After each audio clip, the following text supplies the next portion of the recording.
How to add pronouns to your Instagram profile.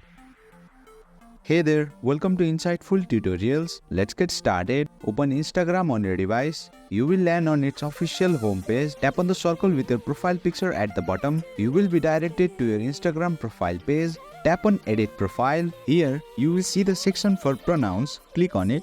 Now start adding relevant pronouns to your profile. You can add up to 4 pronouns to your profile.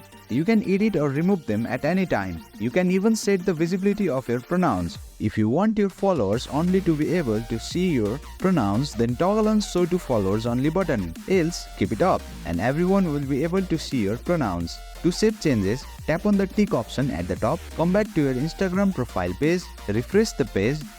As you can see, your preferred pronouns have been added beside your Instagram profile name. And there you have it. You have successfully added your pronouns to your Instagram profile. That concludes today's tutorial. If you found this video insightful, please don't forget to hit the like button and make sure to subscribe to our channel for more insightful tutorials.